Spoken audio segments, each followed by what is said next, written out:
Pythagoras का विलोम है। कल हम 6.8 प्रमेय को बताए थे और आज जो है ना 6.9 प्रमेय को बताते हैं पाइथागोरस का विलोम।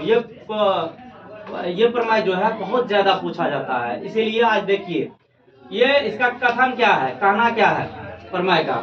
यदि इसका देखिए कथन क्या है, यदि किसी त्रिभुज का एक भुजा का वर्ग अन्य दो भुजाओं के वर्गों के योग के बराबर होता है, मतलब कहता है यदि किसी त्रिभुज में एक भुजा का वर्ग अन्य दो भुजा के वर्गों के योग के बराबर होता है तो क्या होता है, और थोड़ा सा लिखना पड़ेगा। तो पहली भुजा का, तो इसमें लिखना पड़ेगा पहली भुजा का सामने का कोण, सामने का कोण क्या होता है, समकोण होता है, समकोण होता है।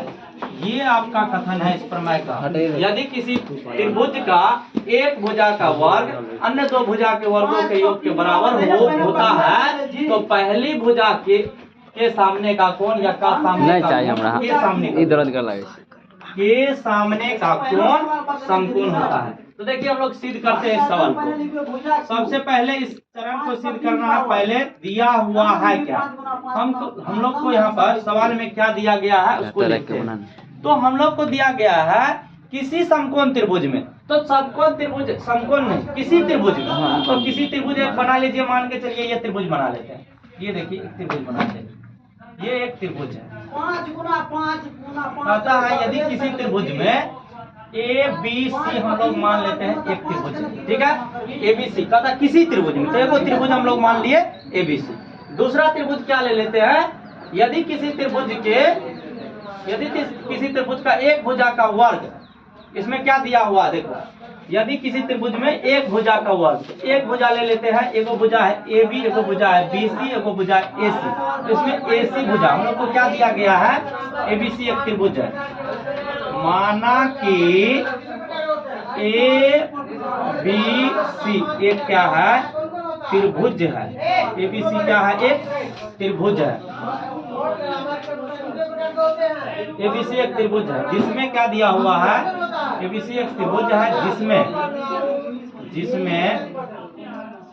AB नहीं AC स्क्वायर बराबर, या AB स्क्वायर लीजिए, AB स्क्वायर जोड़ BC स्क्वायर, AB का स्क्वायर जोड़ BC का स्क्वायर, BC का स्क्वायर बराबर दिया हुआ है AC स्क्वायर, माने एक भुजा का जो वर्ग होगा अन्य दो भुजा के वर्गों के योग के बराबर दिया हुआ है हम लोगों को, ठीक है।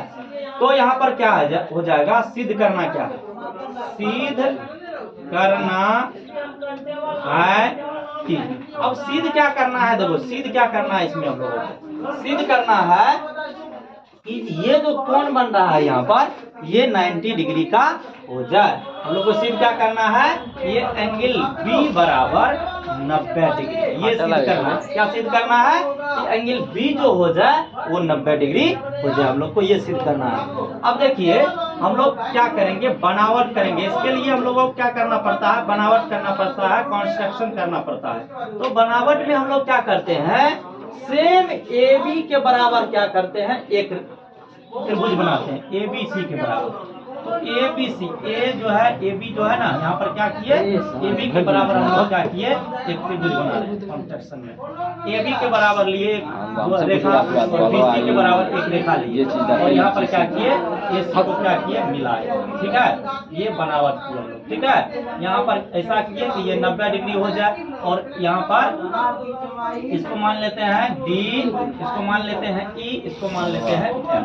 अब देखिए हम लोग कंस्ट्रक्शन में क्या किए कि हम लोग E बराबर 90 डिग्री लिए और AB के बराबर क्या लिए, DE लिए और BC के बराबर क्या लिए, EF लिए इसमें। तो यहाँ पर देखिए क्या लिए हम लोग, यहाँ पर मानेंगे एंगल E बराबर 90 डिग्री, एंगल E बराबर 90 डिग्री एवं क्या किया, AB बराबर DE तथा BC बराबर क्या लिया, BE के बराबर, BC के बराबर क्या लिया, EF, BC बराबर EF ई एफ लिया एवं और क्या किए हम लोग ए डी एफ को मिलाए, डी एफ को मिलाया, ये काम हम लोग ये है। अब क्या हो जाएगा, हम लोग प्रमाण में चलेंगे, तो प्रमाण में जब चलेंगे तो देखिए प्रमाण में हम लोगों को क्या हो जाएगा।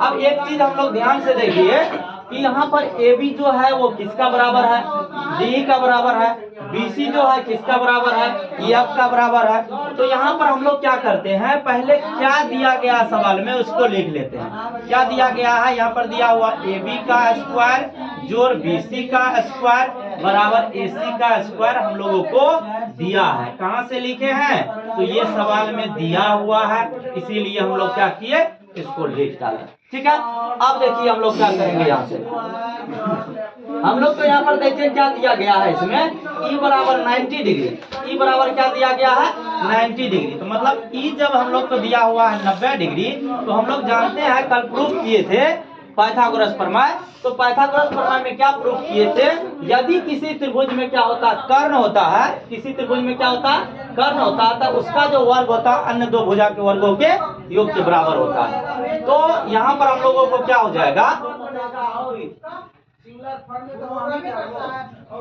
यहाँ पे हम लोग क्या कर देंगे, ई को 90 डिग्री नहीं लेना।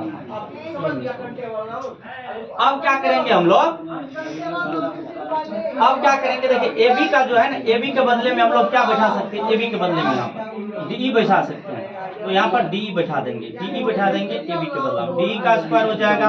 और यहाँ पर क्या हो जाएगा, बीसी के बदला में क्या रखे हैं, ई एफ रखे हैं, तो ई एफ कर देंगे, यहाँ पर ई एफ का स्क्वायर हो जाएगा, ई एफ का स्क्वायर। ये बीसी के बदला में क्यों रखे ई एफ, क्योंकि बीसी ई एफ का बराबर था, तो इसीलिए बीसी के बदला में ई एफ दिए, ए बी के बदला में हम लोग क्या दिए, डी दे दिए, क्योंकि वो उसका बराबर था। तो यहाँ पर क्या हो जाएगा, ए सी, ये जो है ए सी स्क्वायर का ए सी स्क्वायर हो जाएगा। यहाँ से क्या कर लेंगे हम लोग समीकरण, इसमें देखिए ये, लेकिन ये बराबर। अब देखिए यहाँ पर हम लोग क्या कर सकते हैं, यदि ये 90 डिग्री है, इस त्रिभुज में दिया हुआ ये 90 डिग्री, तो हम लोग को क्या कर सकते हैं, डीई माना ये इसका स्क्वायर और इसका स्क्वायर बराबर इसका स्क्वायर। तो यहाँ से क्या हो जाएगा, डीई का स्क्वायर ई एफ का स्क्वायर बराबर क्या हो जाएगा, डी एफ का स्क्वायर, डी एफ इधर है, डी एफ इधर है, इसका स्क्वायर हो जाएगा। इसको क्या करेंगे, समीकरण 1 मान लेंगे, इसको क्या करेंगे, समीकरण 2 मान लेंगे। ये कहाँ से किए हैं, तो बनावट से किए, बनावट से। अब क्या हो जाएगा, समीकरण 1 और 2 से देखिए, समीकरण 1 तथा 2 से, 1 तथा 2 से देखिएगा, तो 1 और 2 में देखिए क्या है। तो यहाँ पर जो है, यहाँ पर क्या हो जाएगा, हम लोगों को यहाँ पर एक चीज और रख सकते थे, डीई के बदला में हम लोग क्या रख सकते थे, ए बी रख सकते थे, डीई के बदला में ए बी रख सकते थे, ए बी का स्क्वायर यहाँ पर हो जाएगा, प्लस ई एफ के बदला में क्या रख सकते हैं, बीसी रख सकते हैं, तो बीसी का स्क्वायर हो जाएगा बराबर ये हो जाएगा डी एफ का डी एफ स्क्वायर हो जाएगा। तो इसको मान लीजिए 2, समीकरण इसको मान लेते हैं 2, ये बनावट से। अब क्या करते हैं, समीकरण 1 और 2 से देखते हैं। 1 में देखिए ए बी का स्क्वायर, दूसरा में भी क्या आ जाएगा, ए बी का स्क्वायर, पहला में ए बी का स्क्वायर, दूसरा में क्या हो जाएगा, ए बी का स्क्वायर। तो यहाँ पर क्या हो जाएगा, एलएचएस यहाँ पर बराबर हो गया, ए बी का स्क्वायर का, बीसी का स्क्वायर बीसी का स्क्वायर का, यहाँ पर क्या हो जाएगा, डीएफ का एसी का स्क्वायर डीएफ के स्क्वायर के बराबर हो जाएगा। तो यहाँ पर हम लोग को क्या हो जाएगा, एसी स्क्वायर बराबर ये डीएफ का स्क्वायर हो जाएगा। यहाँ से हम लोग को क्या कर सकते हैं, स्क्वायर को स्क्वायर को काट देंगे, तो यहाँ से क्या हो जाएगा, एसी बराबर क्या हो जाएगा, डीएफ। अब देखिए यहाँ पर दो भुजा तो हम लोग को पहले से बराबर दिया हुआ था, क्या क्या दिया हुआ था, मैंने ए बी बराबर डीई का और बीसी बराबर ई एफ का, दो को भुजा पहले से बराबर दे दिया, तीसरा भुजा यहाँ पर हम लोगों को क्या हो गया, बराबर हो गया। तो त्रिभुज क्या हो जाएगा, ए बी सी त्रिभुज किसका समरूप हो जाएगा, सर्वांगसम हो जाएगा। त्रिभुज क्या हो जाएगा, सर्वांगसम हो जाएगा। किसका सर्वांगसम हो जाएगा, त्रिभुज डी ई एफ का, किसका हो जाएगा, डी ई एफ का सर्वांगसम हो जाएगा। कौन सर्वांग क्षमता से, एस एस एस सर्वांग क्षमता से हो जाएगा, सर्वांग क्षमता से। जब ये सर्वांगसम हो गया तो संगत भाग क्या होगा, बराबर होगा। मतलब यहाँ पर ई दिया हुआ था 90 डिग्री, तो यहाँ पर क्या हो जाएगा, ई के बराबर किसका हो जाएगा, ए बराबर हो जाएगा डी का, बी बराबर हो जाएगा ई का, और सी बराबर हो जाएगा एफ का। तो इसीलिए हम लोग क्या करेंगे, ई के बराबर क्या दे देंगे, बी बराबर कितना डिग्री, 90 डिग्री। यही तो हम लोग को प्रूव करना था, एंगल बी बराबर कितना degree, 90 degree. P R O गलत काम डी ई